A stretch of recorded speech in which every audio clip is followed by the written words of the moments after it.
22ஆம் அதிகாரம் வசனங்கள் 17 முதல் 19 முடிய. 1 நாளாகமம் 22ஆம் அதிகாரம் வசனங்கள் 17 முதல் 19 முடிய. தன் குமாரனாகிய சாலமோனுக்கு உதவி செய்ய தாவீது இஸ்ரவேலின் பிரபுக்கள் அனைவருக்கும் கற்பித்து சொன்னது: உங்கள் தேவனாகிய கர்த்தர் உங்களோடு இருந்து 4 திசையிலும் உங்களுக்கு இளைப்பாறுதலை தந்தார் அல்லவா? தேசத்தின் குடிகளை என் கையில் ஒப்புக் கொடுத்தார். கர்த்தருக்கு முன்பாகவும் அவருடைய ஜனத்துக்கு முன்பாகவும் தேசம் கீழ்பட்டு இருக்கிறது. இப்போதும் நீங்கள் உங்கள் இருதயத்தையும் உங்கள் ஆத்துமத்தையும் உங்கள் தேவனாகிய கர்த்தரை தேடுகிறதற்கு நேராக்கி கர்த்தருடைய உடன்படிக்கை பெட்டியையும் தேவனுடைய பரிசுத்த பணிமுட்டுகளையும் கர்த்தருடைய நாமத்திற்கு கட்டப்படும் அந்த ஆலயத்திற்குள் கொண்டு போகும்படிக்கு நீங்கள் எழும்பி தேவனாகிய கர்த்தரின் பரிசுத்த ஸ்தலத்தை கட்டுங்கள் என்றான் என்பதே. எழுந்திருந்து நம்முடைய அர்ப்பணி கீதங்களிலே 214வது பாடலை பாடுவோம்.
நாங்கள் கிரகிக்கும்படியாய் கிருபை தருவீராக. உங்களுடைய வார்த்தை வெளிப்படும் போது அது கேட்கிற ஜனங்களுக்குள்ளே மர்மலர்ச்சி உருவாக்கும்படியாய் ஜெபிக்கிறோம். என்ன நோக்கத்துக்காக எங்களை உங்களுடைய திருச்சபையிலே கொண்டு வந்து உங்களுடைய வார்த்தையை தந்து போஷிக்கிறீரோ அந்த நோக்கத்தை நிறைவேற்றுவீராக.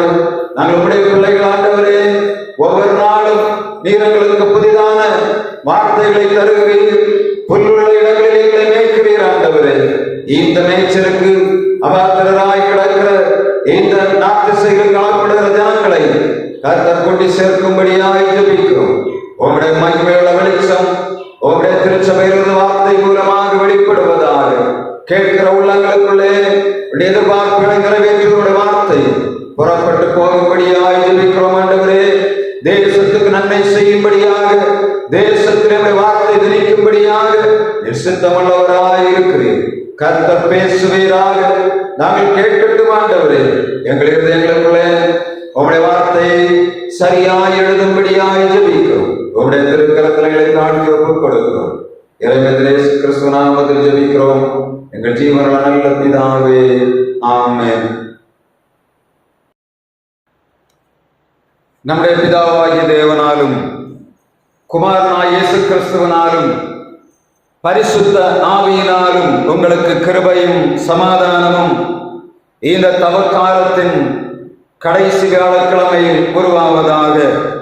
நாம் ஆண்டவருடைய சமூகத்தில் வரும்போதெல்லாம் நம்மை ஆண்டவர் நேரிட்டு பார்த்து ஆசீர்வதிக்கிறவராக இருக்கிறார். இந்த நாட்களிலே சிலுவையை தியானிக்கிறதாம் ஆண்டவருடைய வல்லமை, அவருடைய மகிமை, அவருடைய இரக்கம், அவருடைய தயவை நாம் அனுபவிக்கும்படியாக ஆண்டவர் இரக்கம் பாராட்டுகிறார். அநேக காரியங்களை இந்த நாட்களில் நாம் சிலுவையை பற்றி தியானித்தோம். சிலுவையின் அடையாளம், சிலுவையிலே காணப்பட்ட ஆண்டவருடைய தியாகம், சிலுவை என்றால் என்ன என்பதை பற்றி நாம் தொடர்ந்து பார்த்து வருகிறோம். இந்த நாளிலே சிலுவையின் இன்னொரு பரிமாணமாகிய கிழக்கு, மேற்கு, வடக்கு, தெற்கு என்று சொல்லக்கூடிய 4 திசைகளை நான் இன்றைக்கு உங்கள் மத்தியிலே வைக்கும்படியாக விரும்புகிறேன். சிலுவையிலே 4 புயங்கள் உண்டு. தலைப்பகுதி, கால் பகுதி, வலதுகை பகுதி, இடதுகை பகுதி. இது கிடைமட்டமாக போடும் என்று சொன்ன தலைப்பகுதி சூரியனுக்கு நேராக வைக்கப்பட்டால் கால் பகுதி மேற்கு பகுதியை நோக்கியும், வலப்புறம் தெற்கு பகுதியை நோக்கியும், இடப்புறம் வடக்கு பகுதியை நோக்கியும் இருப்பதை நாம் பார்க்க முடியும். இன்றைக்கு நாம் வாசித்த இந்த வேத பகுதியிலே ஆண்டவர் 4 திசைகளிலிருந்து ஒரு ஆசீர்வாதத்தை வைக்கிறதை நாம் பார்க்க முடியும். 2 மிக முக்கியமான காரியங்களை இந்த 4 திசைகளிலிருந்து ஆண்டவர் தம்முடைய பிள்ளைகளுக்கு கொடுக்கிறதை இன்றைக்கு நான் உங்களுக்கு வைக்கும்படியாக விரும்புகிறேன். நாம் வாசித்த இந்த பகுதியிலே 1 நாளாகமம் 22ஆம் அதிகாரம் 18ஆம் வசனம் சொல்லுகிறது. வாசிக்கலாம். உங்கள் தேவனாகிய கர்த்தர் உங்களோடு இருந்து 4 திசைகளிலும் உங்களுக்கு இளைப்பாறுதலை கட்டளையிட்டார் அல்லவா? தேசத்தின் குடிகளை ஒப்புக் கொடுத்தார்.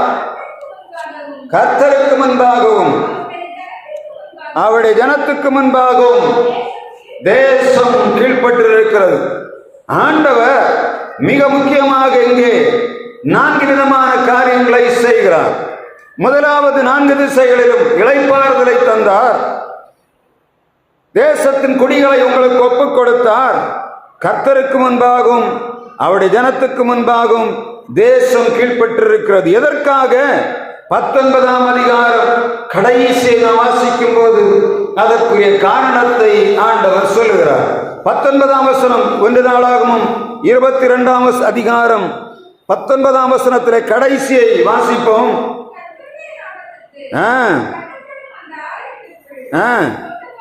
கொண்டு போகும்படிக்கு நீங்கள் எழும்பி தேவனாகிய கர்த்தரின் பரிசுத்த ஸ்தலத்தை கட்டுங்கள் என்றான். 4 திசைகளிலிருந்து சமாதானத்தை ஆண்டவர் கொடுக்கிறார். எதற்காக? ஆலயம் கட்டப்பட வேண்டும். ஆண்டவருடைய ஆலயமானது திரைச்சீலைகளுக்குள்ளே கிடக்கிறது. நான் மச்சுபாவப்பட்ட கட்டிடத்திலே வாசம் பண்ணுகிறேன். என் ஆண்டவருடைய ஆலயம், ஆண்டவர் உடன்படிக்கை பெட்டியானது திரைச்சீலைகளுக்குள்ளே கிடக்கிறது. எனவே ஆண்டவர் தங்கும்படியான ஒரு வாசஸ்தலத்தை நான் கட்ட வேண்டும் என்று சொல்லி தாவீது ஆசைப்படுகிறான். அவனுடைய ஆசை ஆண்டவர் பார்க்கிறார். நாத்தான் இடத்திலே சொல்லுகிறார், நீ போ, தாவீது ஒரு காரியத்தை செய்யும்படியாக தீர்மானம் பண்ணி இருக்கிறான். அவனிடத்தில் நீ சொல்ல வேண்டிய காரியம் என்ன? நீ யுத்தத்தை ஏராளமாக செய்து இரத்தத்தை அதிகமாக சிந்தின மனிதன். எனவே உன்னை கொண்டு நான் தேவனுடைய ஆலயத்தை கட்டப் போவதில்லை. அதற்கு பதிலாக நான் தேசத்திலே அமைதியையும் இளைப்பாறுதலையும் கட்டளையிடுவேன். உன் குமாரனாகிய சாலோமன் காலத்திலே உன்னுடைய தேவாலய இந்த ஆலயத்தை கட்ட வேண்டும் என்று சொல்லுகிறார். ஆண்டவர் சொல்லுகிறார், மனிதர்களால் கைகளால் கட்டப்பட்ட ஆலயத்திலே ஆண்டவர் வீற்றிருப்பதில்லை. ஆனால் ஆண்டவர் தாவீதுடைய விருப்பத்தை கனம் பண்ணும்படியாக சொல்லுகிறார். நீ கட்டாதே, நீ யுத்த மனிதன், இரத்தத்தை ஏராளமாக சிந்தினவன், சமாதானம் இல்லாத காலத்திலே நீ யுத்தத்திலே இருந்தபடியினாலே நீ ஆலயத்தை கட்டக்கூடாது. நான் என்ன செய்ய போகிறேன்? உன் மகனுடைய காலத்திலே சமாதானத்தை தரப்போகிறேன், அவன் ஆலயத்தை கட்டுவான் என்று சொல்லுகிறான். அதற்கு முன்பாக நீங்க பாத்தீங்கன்னா தெரியும், 18ஆம் வசனத்துக்கு முன்பாக தாவீது தேவனுடைய ஆலயத்துக்கு என்று சபதரித்த காரியங்கள் ஏராளம் அங்கே சொல்லப்படுகிறது.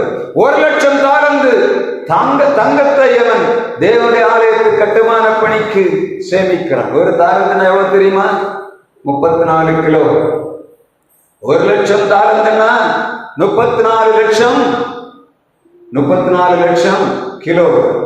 34 லட்சம் கிலோனா எவ்வளவு வரும்? 3400 டன்னு தங்கத்தை சேமித்து வைத்தான். 1 கிராம் தங்கம் 13,600 ரூபாய் இன்னைக்கு. 1 கிராம் 8 கிராம் எவ்வளவு வருது? 1,00,000 ரூபாய்கிட்ட வருது. 80 கிராம் எவ்வளவு வரும்? 10 லட்சம். 800 கிராம் 1 கோடி ரூபாய். இங்க 3,5 டன் தங்கத்தை ஆண்டவருடைய ஆலயத்துக்கு என்று தாவீது சேமிக்கிறான். 3,5 டன் எத்தனை? 1 லாரி, பெரிய லாரிக்கு 1 லாரி தங்கத்தை சேமிச்சு வச்சிருக்கான். எதுக்காக? ஆண்டவருடைய ஆலயத்தை கட்டும்படியாக. நினைப்பண்ண ஆலயம் தங்கத்தினால கட்டணும் நினைத்திருப்பான் பாரு. அப்படிதானே? எவ்வளவு பெரிய ஆசை! ஆண்டவருடைய ஆலயத்தை கட்டும்படியாக 1,00,000 தாலந்து தங்கத்தை சேமித்தான். 10 லட்சம் தாலந்து வெள்ளியை சேமிக்கிறான். ஏராளமான வெண்கலம். அங்க மரங்களுக்கு சொல்ல முடியவில்லை. இரும்பு மற்றவைகள் எல்லாம் திரளாக எண்ணிக்கை கடங்காமல் சேமித்து வைத்து விட்டு சொல்லுகிறான், என் குமாரனாகிய சாலோமோனே, நான் ஆண்டவருடைய ஆலயத்தை கட்டும்படியாக ஆசை உள்ளவனாக இருக்கிறேன். ஆனால் ஆண்டவர் சொல்லுகிறார், நீ கட்டக்கூடாது. ஆனா என்ன செய்யணும்? சேமித்து வை. அவர் சொல்லுகிறார், நான் சேமித்து வைத்திருக்கிறேன், இன்னும் நீ சேமிக்க வேண்டும். நீ சேமித்து இன்னும் சேமித்து ஆண்டவருடைய ஆலயத்தை கட்ட வேண்டும் என்று சொல்கிறார். ஆனால் மிகப்பெரிய தடை என்னன்னா, தேசத்திலே அமைதி இல்லை. 4 பக்கத்திலும் எந்த நேரத்தில் யுத்தம் வரும் என்று தெரியாது. ஆலயத்தை கட்ட வேண்டும் என்று சொன்னா, அவர் போடக்கூடிய அந்த ஆலயம் கட்டப்பட வேண்டும் என்று சொன்னா மினிமம் ஒரு 10-12 வருடங்கள் வேண்டும். இப்ப 12 வருடங்கள் யுத்தம் இல்லாத தேசம் எப்பொழுது வரும்? ஆண்டவர் சொல்லுகிறார், உன் காலத்தில் அது நடக்காது. எப்பொழுது யுத்தம் வரும் என்று தெரியாது. பெலிஸ்தர்கள் ஒரு பக்கம், அமெரிக்கர் ஒரு பக்கம், மீதியானியர் ஒரு பக்கம்.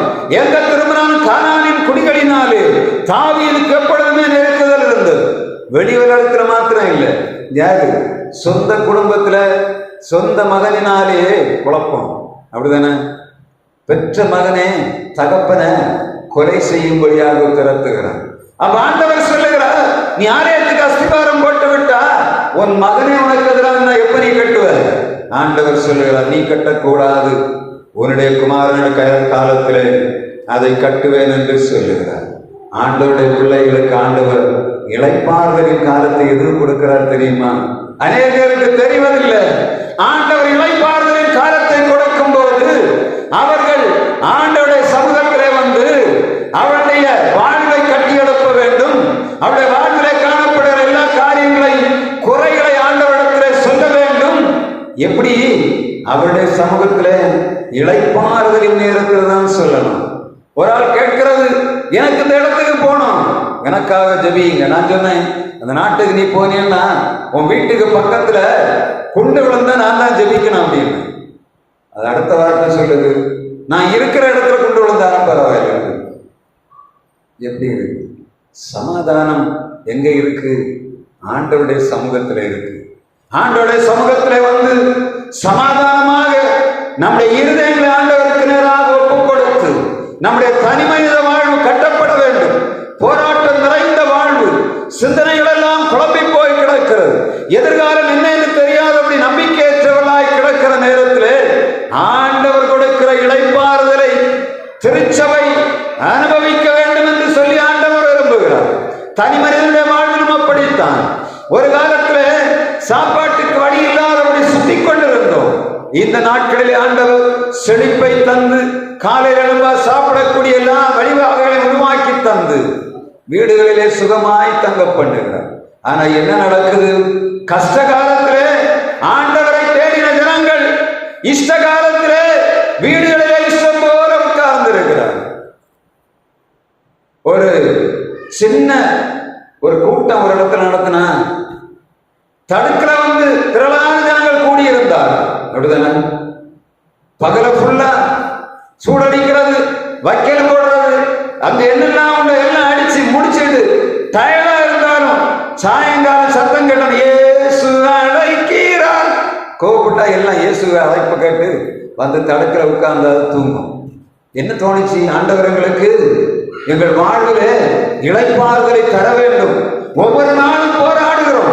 மலைக்கு போய் எதையாவது கொண்டு சாப்பிட பிள்ளைகளுக்கு ஏதாவது பண்ணாதான் சாப்பாடு உண்டு. காலையில 3 மணிக்கு 2 மணிக்கு எழும்பி மெல்லமா நடந்து நடந்து நடந்து மலையெல்லாம் ஏறி எப்ப வீட்டுக்கு சேர்வோம் என்று சொல்லி வீட்டில் வந்த பிறகு அவ்வளவு கஷ்டத்தின் மத்தியிலும் ஜனங்கள் திருச்சபையை தேடி வந்தார்கள். இன்றைக்கு எல்லாம் கொடுத்திருக்காரு, எல்லாம் தந்திருக்காரு. ஒன்றல்ல, 1க்கு 2 கொடுக்கிறார், 2க்கு 4 கொடுக்கிறார், 4க்கு 8 கொடுக்கிறார். ஆனா ஆண்டவர் மாத்திரம் என்ன பண்ணிட்டார்? இவர்களுக்கு தேவையே இல்லை. ஆண்டவர் சொல்லுகிறார், சாலமோனிடத்திலே சொல்லுகிறார், என் மகனே, நான் யுத்த காலத்தில் இருந்தவன், நிம்மதி இல்லாமல் வாழ்ந்தவன். எனவே எனக்கு ஆண்டவருடைய ஆலயத்தை கட்டுவதற்குரிய வாய்ப்பு உருவாகவில்லை. ஆனா உனக்கு இளைப்பாறுதலை தந்திருக்கிறேன். எனவே 4 திசையிலும் நான் சமாதானத்தை உனக்கு தரப்போகிறேன். சிலுவை 4 புறத்திலும் மனிதர்களுக்கு சமாதானத்தை கொடுக்கிறது. ஆண்டவருடைய பிள்ளைகளாக நாம் எவ்வளவு சமாதானத்தை சிலுவையின் மூலமாக பெற்றிருக்கிறோம். சரீரத்திலே விடுதலை, ஆவியிலே விடுதலை, ஆத்மாவிலே விடுதலை, நம்முடைய பொருளாதாரத்திலே விடுதலை, இவையெல்லாம் தந்தும் ஆண்டவரை சேவிப்பதற்கு மாத்திரம் ஜனங்களுக்கு மனம் இல்லை. இந்த நேரம் ஆண்டவர் எதிர்பார்ப்பது என்ன? உடைய வாழ்வு கட்டப்பட வேண்டும். சகோதரனே, உன் வாழ்வு கட்டப்பட வேண்டும். ஒரு குடும்பம் இப்ப இருக்கக்கூடிய பிரச்சனையிலிருந்து விடுதலையாக வேண்டும் என்று சொன்ன ஆண்டவர் சொல்லுகிறார், சமாதான காலத்திலே உன்னுடைய ஆலயமாகிய உன்னுடைய சரீரத்தை கட்ட வேண்டும்.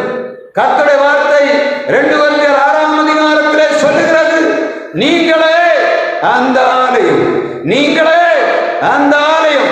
சமாதான காலத்திலே உங்கள் ஆலயத்தை கட்டும்படியாக, உங்கள் ஆத்மாவிலே விடுதலை அனுபவிக்கும்படியாக, சமாதான காலத்திலே ஆண்டவருக்காக எழும்பும்படியாக, சமாதான காலத்திலே உங்கள் குடும்பங்களிலே காணப்படுகிற பிசாசுகளை அழிக்கும்படியாக ஆண்டவர் இளைப்பாறுதலை தருகிறார். இளைப்பாறுதலின் நேரத்திலே திருச்சபையிலே அவருடைய வார்த்தையை கேட்டு அவருடைய சமூகத்திலே உங்கள் விண்ணப்பங்களை வைக்கும்படியாக ஆண்டவர் விரும்புகிறார். ஒவ்வொரு நாளும் ஆண்டவருடைய சமூகத்திலே வரும்போது நம்முடைய இருதயங்களை ஆண்டவருடைய சமூகத்திலே ஊற்றி நம் லகுவாகும் போது நம்முடைய சமாதானம் கரை புரண்டு ஓடுகிறது. பிள்ளைகளுடைய வாழ்விலும் ஆண்டவர் அற்புதங்களை செய்வார். எதிர்காலங்கள் மேன்மையாய் காணப்பட வேண்டும் என்று சொன்னார். சமாதான காலத்தை தருகிற நாட்களிலே ஆண்டவருடைய ஆலயத்தை கட்டும்படியாக ஆண்டவர் எதிர்பார்க்கிறார். இரண்டாவதாக ஏசாயா தீர்க்கதரிசன புஸ்தகம் 11ஆம் அதிகாரம் 12ஆம் வசனத்திலே ஒரு காரியம் சொல்லப்படுகிறது. வாசிக்கலாம். ஏசாயா தீர்க்கதரிசன புஸ்தகம் 11ஆம் அதிகாரம் 12ஆம் வசனம், ஜாதிகளுக்கு ஒரு கொடியை ஏற்றி இஸ்ரவேலிலே துரத்துண்டவர்களையும் சேர்த்து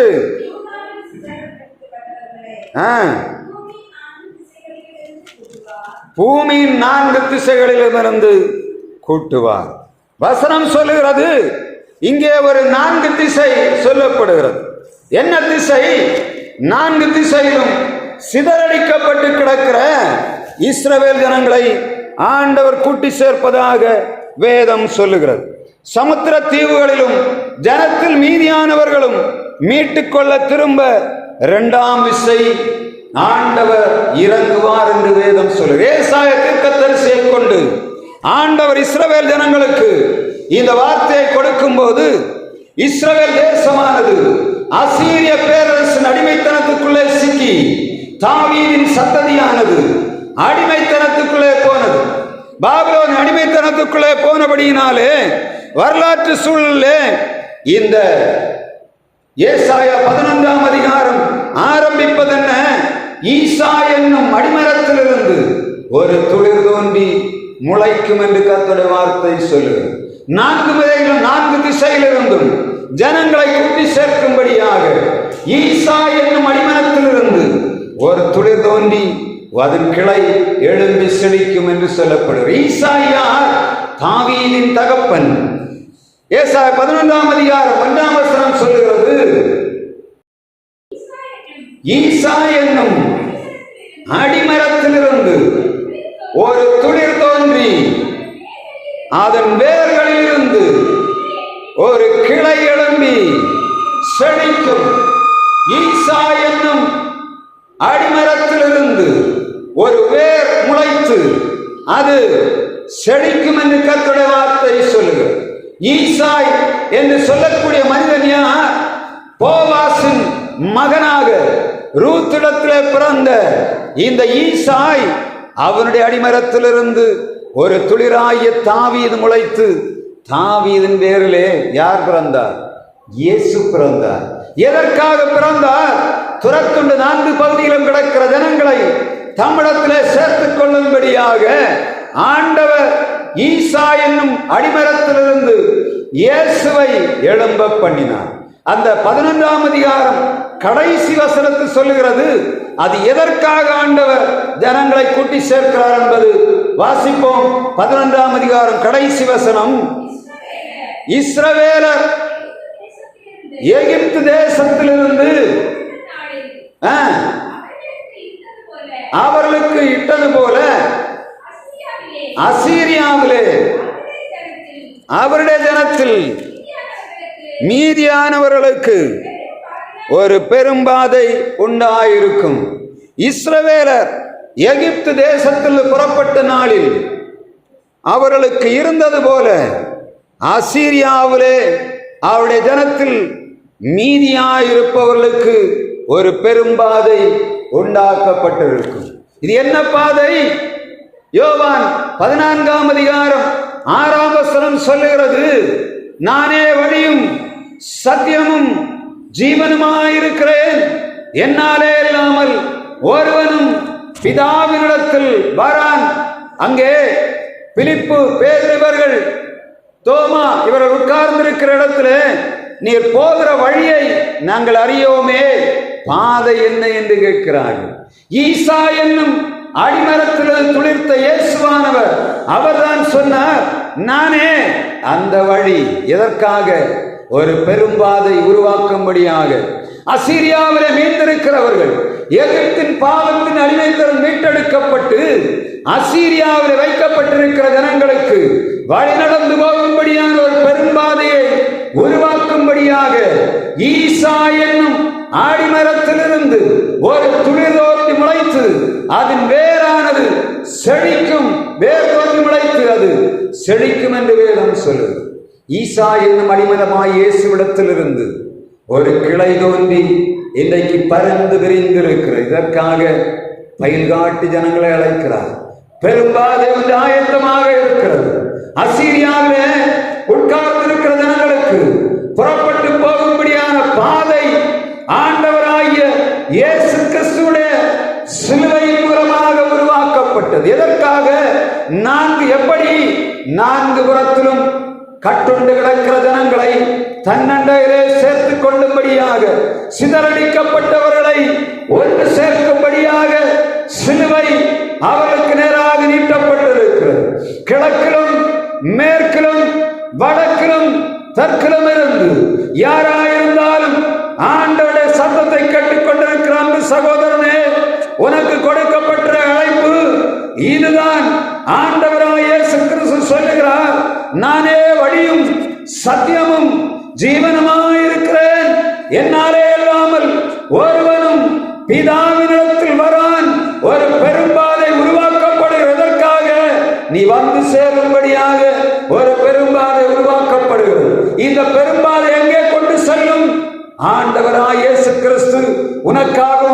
எனக்காக உருவாக்கி கொண்டிருக்கிற அந்த உன்னதமான ராஜ்யத்துக்கு ஆயத்தமாக்கும்படியாக 4 திசையிலிருந்தும் ஆண்டவர் பயில்காட்டி ஜனங்களை இழுத்து கொண்டு வருகிறார். யார் யாரெல்லாம் அவருடைய சத்தத்தை கேட்டு இந்த சிலுவை அடிவாரத்திலே வந்து அந்த பெரும்பாதைக்கு நேராக போக வேண்டும் என்று விரும்புகிறார்களோ ஒவ்வொருவரையும் ஆசீர்வதிக்கும்படியாக ஆண்டவருடைய அழைப்பு கொடுக்கப்படுகிறது.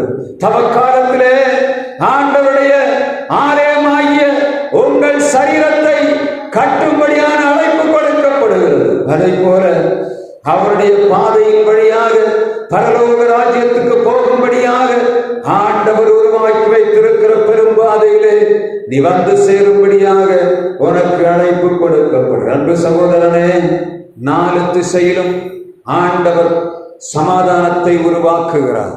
4 திசையிலும் இருந்து ஜனங்களை கூட்டி சேர்க்கிறார். நம்முடைய பரிசுத்தத்துக்காக, நம்முடைய வாழ்வின் எதிர்காலத்துக்காக ஆண்டவர் 4 திசைகளையும் நமக்கு ஆதரவாக எல்லாவற்றையும் செய்து வைத்திருக்கிறார். சிலுவை என்ற அடையாளத்தை நாம் இந்த 2 பகுதியை வைத்து நோக்கி பார்க்கும் போது 4 புறத்திலும் சமாதானம் இருக்கிறதா?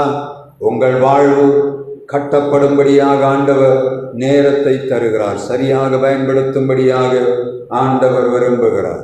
உங்கள் குடும்பங்களிலே நம்முடைய திருச்சபைக்கு வந்து இந்த நாட்களை சிதறடிக்கப்பட்டிருக்கிற ஜனங்களை ஆண்டவர் பயில்காட்டி 4 திசையிலும் இழுத்துக் கொண்டிருக்கிறார், கூப்பிட்டுக் கொண்டிருக்கிறார். அன்பு சகோதரனே, உனக்கு கிடைத்த இந்த நாளிலாகிலும் உன் சமாதானத்துக்கு ஏற்றவை அறிந்திருந்தால் உனக்கு நலமாயிருக்கும் என்று சொல்லி ஆண்டவர் தாபந்தமாய் கேட்டுக் கொண்டிருக்கிறார். திருச்சபையே, ஆசரிப்பு கூடாரத்தில் ஆண்டவருடைய மகிமை வெளிப்படுகிறது. திருச்சபை கர்த்தருடைய வார்த்தை சுற்றுப்புற ஜனங்களுக்கு விதைக்கப்படுகிறது. இதற்காக சிலுவையிலே ஓடி வந்து ஆண்டவருடைய ஆலயத்தை கட்டும்படியாகவும் அவரோடு கூட பரமேறும்படியான வாய்ப்பை உருவாக்கும்படியாக தருணங்கள் கொடுக்கப்படுகிறது. வாழ்நாளை எல்லாம் எழுந்து பாடுவோம், கர்த்தருக்கு காணிக்கை செலுத்துவோம். வாழ்நாளை எல்லாம் வீணாளாய் கழிப்பது ஏன்? வாழ்நாளை எல்லாம் வீணாளாய் வருத்தத்தோடு கழிப்பது ஏன்? வந்தவர் பாதம் சரணடைந்தார், வாழ்வித்து உன்னை சேர்த்து கொள்வார். வருவாய் கருணமிதுவே அழைக்கிறாரே அல்ல ஆண்டவர் சுவண்டை. வருவாய் கருணமிதுவே அழைக்கிறாரே அல்ல ஆண்டவர் சுவண்டை. வாழ்நாளை எல்லாம் வீணாளாய் வருத்தத்தோடு அழைப்பது ஏன்? வாழ்நாளை எல்லாம் வீணாளாய்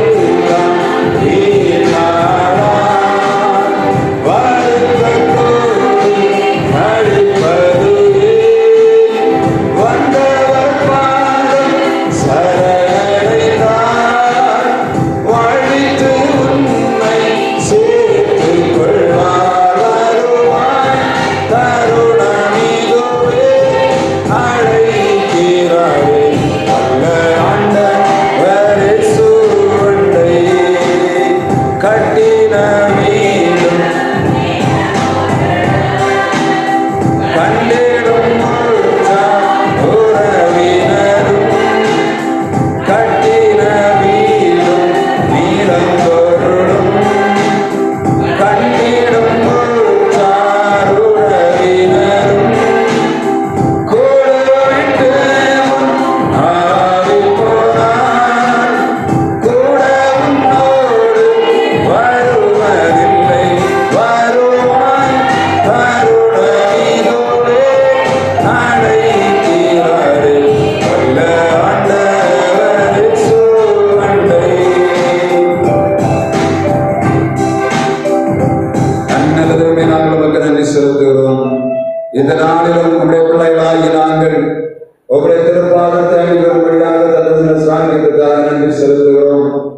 நான்கு திசையிலும் எங்களுக்கு சமாதானத்தை தந்திருக்கிறேன்.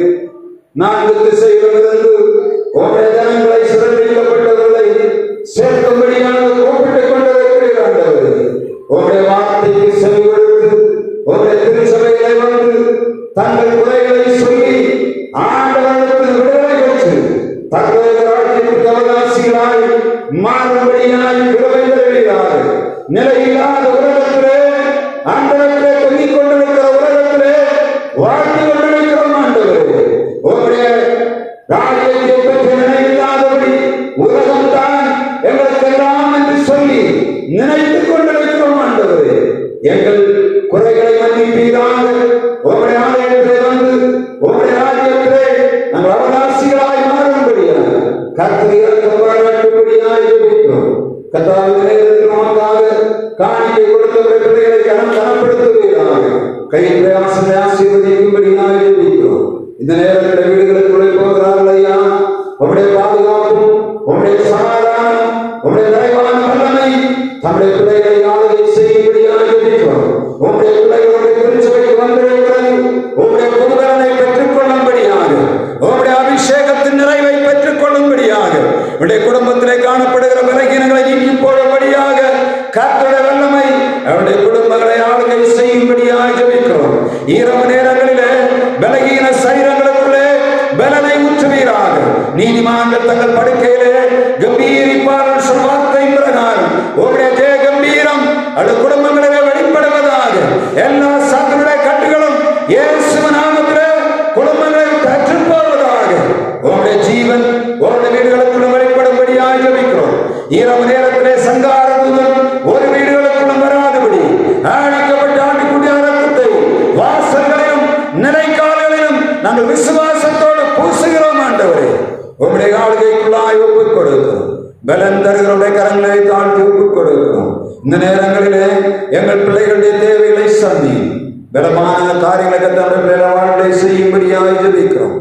திருக்கரத்தினை தாழ்த்தி ஒப்புக் கொடுக்கிறோம். இந்த வாரத்திலே நாளை நடைபெறுகிற எங்கள் உபவாசக்கூட ஆசீர்வதிப்பீராக. நாளை மறுதினம் எங்கள் திருச்சபையில் நடைபெறுகிற உபவாசக்கூட ஆசீர்வதிக்கும்படியாக ஜெபிக்கிறோம். இந்த வாரம் குருத்தோலை ஞாயிறன்று உங்களுடைய பிள்ளைகளாய் எங்களை மகிழ பண்ணுவீராக. தாவீதின் குமாரனுக்கு ஓசன்னா என்று சொல்லி உம்மை வரவேற்றதைப் போல எங்கள் பிள்ளைகளை உம்மை வரவேற்று இந்த வாரத்தில் இந்த பரிசுத்த வாரத்தை நாங்கள் சரியாய் அனுசரிக்கும்படியாய் கிருபைதாரும். உங்களுடைய ஓய்வு நாளை பரிசுத்தமாய் ஆசரிக்க சொன்னேன். எங்கள் பிள்ளைகள் எல்லாரும் ஒன்றாய் கூடி நாங்களுமே ஆராதித்து உங்களுடைய மகிமையின் ராஜ்யத்தை சுதந்திரிக்கும்படியாய் கிருபை தரும்படியாய் ஜெபிக்கிறோம். இந்த நேரங்களிலே ஆலயத்துக்குள்ளே போய் ஆராதிக்க முடியாதபடி பலவிதமான சூழ்நிலைகளுக்குள்ளே கிடக்கிறோரை நோக்கிப்பார். குடும்பங்களுக்காக இடங்களுக்கு போயிருக்கிறார்கள் ஆண்டவரே. பாதுகாப்பு தார் இரட்டிப்பான நன்மைகளை கொடுத்து எங்கள் பிள்ளைகள் நிறைவாய் வாழும்படியாய் கிருபைதான். உங்களுடைய தயவுள்ள கரங்களை பிள்ளைகளை தாழ்த்தி ஒப்புக் கொடுக்கிறோம். எனவே இயேசு கிறிஸ்து நாமத்தில் ஜெபிக்கிறோம். ஜீவனுள்ள நல்ல பிதாவே, ஆமென். ஓ தேவனுக்கு மகிமை, தூக்கி எடுத்தார் என்னை, தூக்கி எடுத்தார் இயேசு. தன் கரத்தை நீட்டி ரட்சித்தாரே. ஓ தேவனுக்கு மகிமை. இயேசுவை நேசிக்கிறேன், என்னேலும் நேசிக்கிறேன். அக்கறை நான்கு அவரை என்றென்றும் வாழ்த்துவேன். அக்கறை நான்கு அவரை என்றென்றும் வாழ்த்துவேன். ஆசீர்வாதம் நம்முடைய பிதாவாய கடவுளுடைய அன்பும் குமாரனாகிய இயேசு கிறிஸ்துவின் கிருபையும் தூயாவியான இணையில்லாத பிரசன்னமும் நம் அனைவரோடும் என்று மேலும் நிலைத்திருந்து காப்பதாக.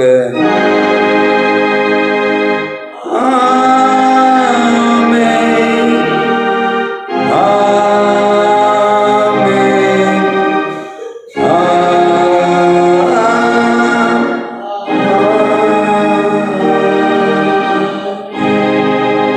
கர்த்தரோடு இருப்பாராக.